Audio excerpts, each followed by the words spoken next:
I said I would not look back. As I ran from the horror of Xenos fighting each other, the bugs, the Tyranids in their unnumbered teeming hordes, against floating pyramids and legions of lurching metal warriors. But I couldn't help myself. I simply couldn't. As the last of the PDF made it over the hill, charging headlong away from the carnage unfolding below us, I stopped. I turned around and was transfixed. The flying pyramids just swept forward, seeming to summon thousands of metal men. They flew into the midst of the bugs, their green weapons firing continuously, evaporating anything they touched. It didn't go all their way at first. Blaster bugs moved forward and spat their acidic balls at the metal Xenos, eating through them, tearing them out of the skies into the waiting clutches of the swarms below. The bugs eat metal, did you know? Even from this distance I was amazed at how they ate and tore through the downed pyramids. But as time went on, the larger Xenos flyers fired towards the ground, and yet more metal men appeared. Onwards they marched slowly, methodically, churning through the nids like a meat grinder. But everything was simply destroyed. They literally wiped the bugs out. This is a continuation of a story. As you forged the narrative, you voted NM. Necrons win, but Necrons are merciful. So, let us now continue. That was a month ago, a long month ago. The metal ones, who told us they are called Necrons, they quickly made good capital of their victory. The pyramids flew over our hives, their men marched its streets. They had won. After what they had done to the bugs, none resisted them. Well, one or two brave fools. But the Necrons had smaller flying machines, tomb blades someone called them. Like sky bikes, they allowed them to pass over us, herd us. When necessary, at the first sign of rebellion or resistance, they struck and killed us. Those green beams, flying down, just removing people from reality. Within 7 days there was a new normal. Our leaders had bent the knee, yet they spoke mechanically, as if possessed by some foul spirit. They spoke of the mercy of the Necrons, of their greatness, but it wasn't necessary for many to be controlled this way. Fear, it did the rest. Fear of the tomb blades, the monoliths, fear of the Necrons. Strangely, life wasn't that different for many. Too little rest or sleep, or food or water. Too much work, too many hours. But it was the result of our labour that was different. Where once we made weapons and items for humanity, for the Imperium, now we slaved all day to create edifices and palaces for our new overlords. Many died, but many always did. It was on a cloudless day that all hell broke loose yet again. And first we all rejoiced. What could be worse than the Necrons? They struck so quickly. It all happened at once.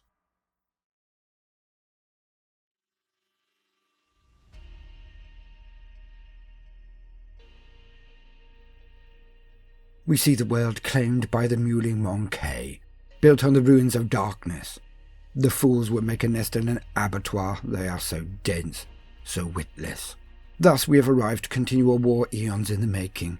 Our war with the Necrons will never be over, until the last of them is a smouldering pool of detritus. Never. Our war with the lesser races is not as long, yet is as brutal. All of them stand in the way of the return of our race ascendant, of the only true rulers of this galaxy. The Eldar Empire. The fools. They will learn, but it will avail them naught. For the knowing will only come as they are undone, as they are crushed beneath our boot. For we are Biotan. We know how to fight the ancient ones, the old enemy, the Necrons. We unleash the sword wind. Our shining spears take control of the skies by hunting down their tomb blades. Our crimson hunters sweep away their proper air support before it rises into the skies. Wave serpents dart out of the blue and rush across the desert sands to skip over the walls and disgorge tight clusters of our aspect warriors across the slum that was their human city. Falcons and fire prisms tear the monoliths and obelisks out of the air before they can properly power up. All of this is just preamble. I lead a tight formation of shining spears across the battlefield, flying fast and low, but gaining enough perspective to see their outcomes. Our units of aspect warriors hail shuriken fired into the Necrons. The tiny discs fly at the densely packed blocks of the metallic enemy, slicing through spines and weapon links, embedding in bodies and hard edges of sidearms. But those that hit the correct marks are pulling the Necrons to pieces, all while warlocks are moving forward to bring lightning down on the remains, to make certain they do not constantly reanimate and stand to continue the fray. We know how to fight the old enemy. We are built on. But after only an hour, the vast majority of those remaining Necrons simply start to fade away, like some mirage brought into the star-tooth of day. They are gone. A shame. We could have finished them if the battle had continued. Now they will muster elsewhere. Our actual reason to be here is thwarted. The Monkey. Since the end of the hostilities, and slowly at first, then in their masses, they fill the streets, moving in their ungainly way, braying with their ugly voices. They seem to be celebrating. Witless. I allow them their head for an hour, for more of them to congregate on the street. While they hail us as their saviours, we muster. I give the word. And those aspect warriors, those wind riders, they show me again what our weaponry can do to flesh. Shuriken slam into the mass of humans and arms of severed heads taken straight off. Blood coats the streets in seconds. I can see one of my warriors kill 3 Monkey with one shot. I shall commend him later. I am Lethilian, an autarch of my people. Yet I hear that in Imperium the Monkey call me the Butcher of Bieltan. I would not want to disappoint. As the wailing intensifies, I do not even have to steel myself. I do what comes naturally.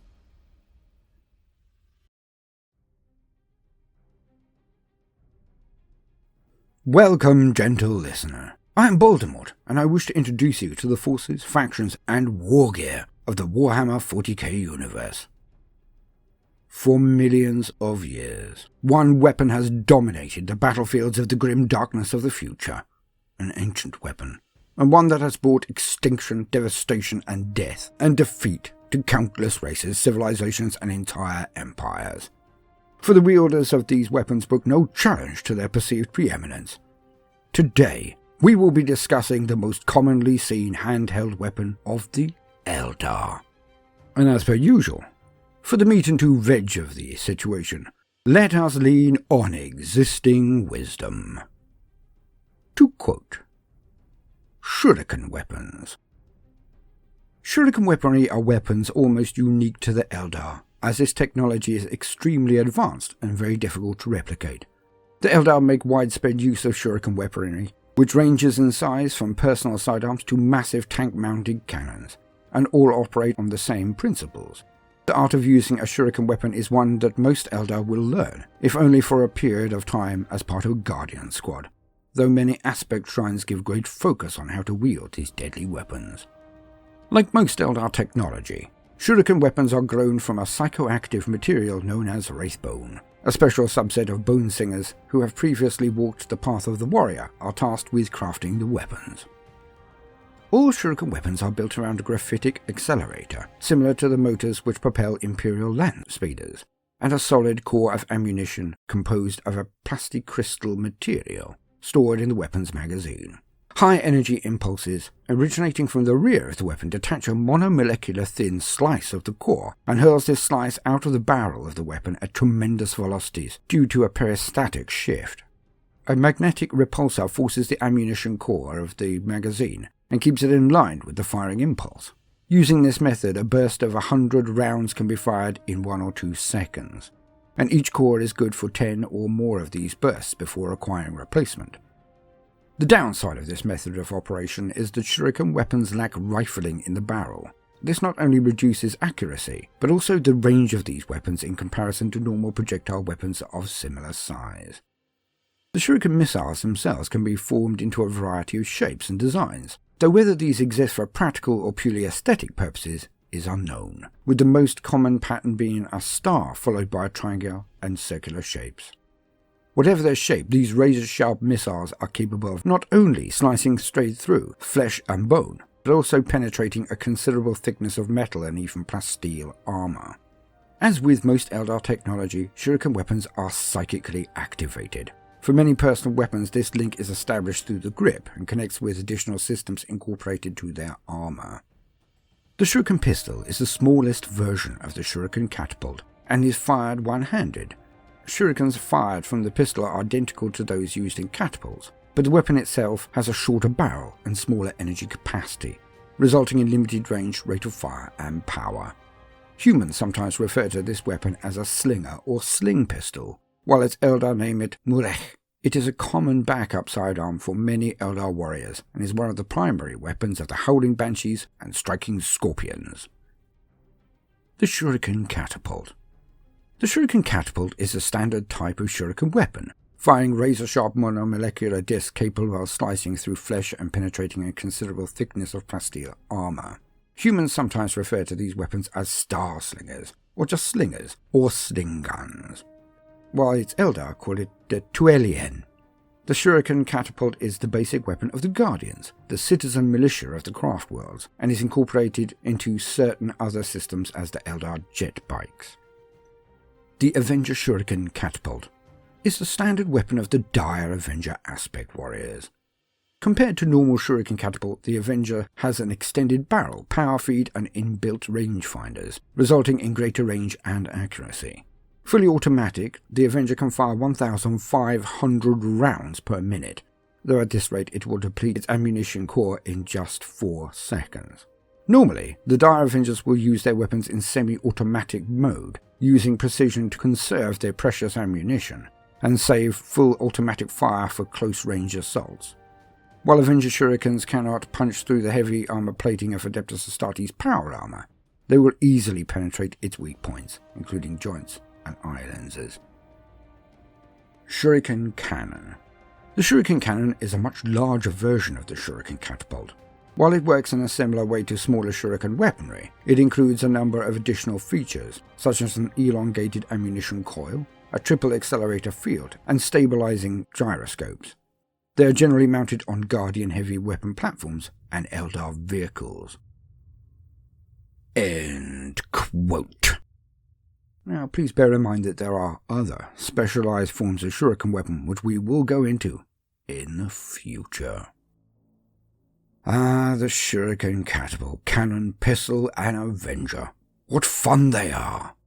Definitely a more elegant weapon, but hardly from a more civilized age. For the Shuriken weapon was created by the Eldar, or possibly even the Old Ones themselves, during the height of the War in Heaven.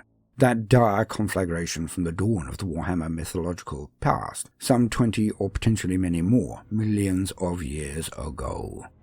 Despite their much-touted sophistication, the Eldari are a race built for one purpose, and one purpose alone: war. They may attempt to evade or escape this fate, but it is buried so deeply in their makeup that they need it as much as the Krork did. Both the later created races of the War in Heaven, the Krorks and the Eldari, have imploded due to its lack of war. The Eldar may have taken millions of years to catch up with their brothers, the Orcs, or Krork, in their devolution, but they did so with such gusto when they did. The Fall. Please see my entry on the Harlequins for more details of this apocalyptic event. But all that aside, it is not the Shuriken weapon itself in isolation that should be looked at. Many a time I have seen it debunked on an advanced level of physics toted by a really impressive mind, and I mean that. Some of these guys and gals are very clever, but they universally forget 2 issues. 1. The weapon itself is not to be taken in isolation. It is a weapon designed very specifically for those who wield it: Eldar. An Eldar has the reflexes of a superhuman Astartes, a space marine, and all before even receiving training. They perceive things in a different way, a more rich and subtle, but also calamitously loud way. Their eyes are sharper, their perception of time and its passing more acute. Humans, or Monkei, as they call them, perceive reality at a snail's pace compared to them. The universe to the Eldar is different due to this, and thus, so are their weapons.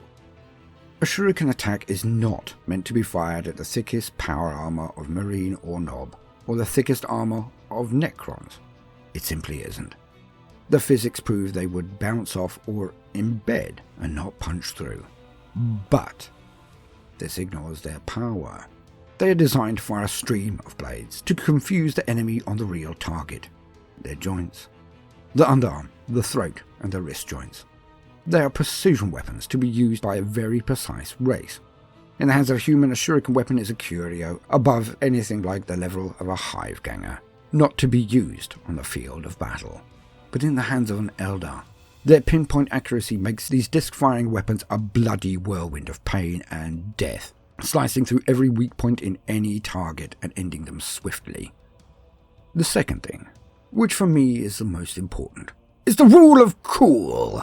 They fire ninja stars at people. Like loads of them. How much cooler could you get?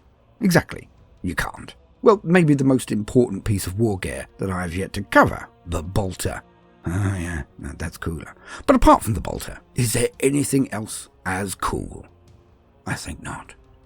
So, despite how silly they may be, they rule because they are cool. Very. I have been Voldemort, your faithful servant. I hope you have enjoyed this brief introduction to the Shuriken weaponry of the Eldar. If so, then please do consider liking and subscribing. If you are a regular gentle listener and see the worth in what we are doing, then do please also consider supporting us on Patreon.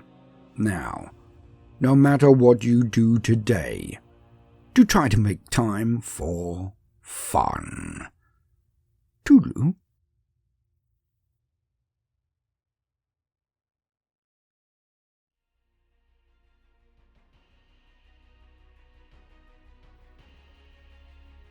We know how to fight the old enemy.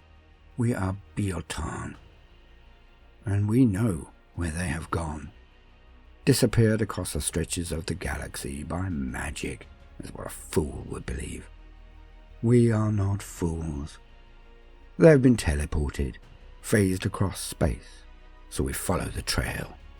And we find a plentiful answer to their whereabouts. A muster of Necrons hides between the systems. The dark.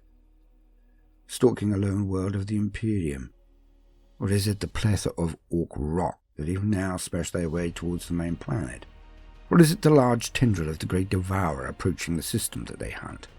It is said the Necron have no love of the bug. But who can fathom the mind of the ancient evil ones?